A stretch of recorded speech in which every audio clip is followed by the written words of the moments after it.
பற்று மாநகர சபை ஹல்லாச்சு மண்டபத்தில் இடம்பெற்ற நிகழ்வில் தேசிய மக்கள் சக்தியின் பாராளுமன்ற உறுப்பினர்களான ஏ ஆதம்பாபா மற்றும் மஞ்சுள ரத்நாயக் ஆகியோர் கலந்து கொண்டனர். அக்கரைப்பற்று, அட்டாளைச்சேனை, ஆலையடிவேம்பு, திருக்கோயில், பொத்துவில், இறக்காமம், நிந்தபூர், காரதீவு, சம்மாந்துறை ஆகிய உள்ளூராட்சி மன்றங்களில் தெரிவு செய்யப்பட்ட தேசிய மக்கள் சக்தியின் சகல உறுப்பினர்களும் கலந்து கொண்டு சத்திய பிரமாணம் செய்து கொண்டனர். உங்கள் மூலமாக சமூக, கலாச்சார, அரசியல் அபிவிருத்தி அவர்கள் எதிர்பார்த்திருக்கிறார்கள். எமது நாட்டையும் தேசத்தையும் மக்களையும் பிராந்தியத்தையும் அபிவிருத்தி செய்யக்கூடிய சக்தியும் பலமும் இன்று கிடைத்திருக்கிறது. அதனை நீங்கள் மிக கவனமாக உங்கள் மீது பொறுப்புகள் ஒப்படைக்கப்பட்டிருக்கிறது என்பதை நீங்கள் மறந்துவிடக் கூடாது.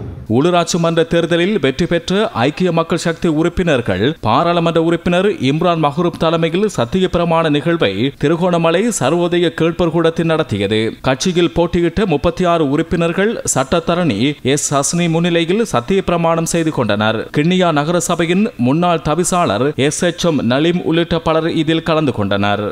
சென்ற காலங்களில் எல்லாம் பார்க்கின்ற பொழுது உள்ளூராட்சி மன்றங்களிலே நடந்த ஊழல்கள், மோசடிகளை பார்க்கின்ற பொழுது இன்று மக்கள் அந்த உள்ளூராட்சி மீது நம்பிக்கை இழந்தவர்களாக இருக்கின்றார்கள். அந்த ஊழலுக்கு எதிராக செயற்பட வேண்டிய நிலையிலே நாங்கள் இருந்து கொண்டிருக்கின்றோம். நாங்கள் இன்று உறுப்பினர்களாக நாங்கள் தெரிவு செய்யப்பட்டிருக்கின்றோம் என்றால் நாங்கள் அந்த உறுப்பினர் பதவியின் மூலமாக ஊழலுக்கு ஆதரவாக இருக்கின்றவர்களாக நாங்கள் இருக்கக்கூடாது. என்றுமே அதை எதிர்க்கின்றவர்களாகவும் சிறந்த ஆட்சிகளை நடாத்துகின்றவர்களாகவும் மக்களுடைய பணத்தின் மூலமாக செய்யப்படுகின்ற அபிவிருத்தியிலே ஒரு சிறந்த ஊழலற்ற அபிவிருத்தியை முன்னெடுக்குகின்றவர்களாக நாங்கள் இருக்க வேண்டும். ஒரு வாக்கு வித்தியாசத்தில் வவுனியா மாநகர சபையை சங்க கூட்டணி கைப்பற்றியது. ஜனநாயக தமிழ் தேசிய கூட்டணியை சேர்ந்த சுந்தரலிங்கம் காண்டீபன் முதல்வராக தெரிவு செய்யப்பட்டுள்ளதுடன் அந்த கூட்டைச் சேர்ந்த ஜனநாயக தமிழ் தேசிய கூட்டணி உறுப்பினர் பரமேஸ்வரன் கார்த்திபன் பிரதி முதல்வராக தெரிவு செய்யப்பட்டுள்ளார். வடமாகாண உள்ளூராட்சி ஆணையாளர் திருமதி தேவநந்தினி தலைமையில் வவுனியா மாநகர சபை ஒன்றுகூடல் மண்டபத்தில் கூட்டம் இடம்பெற்றது.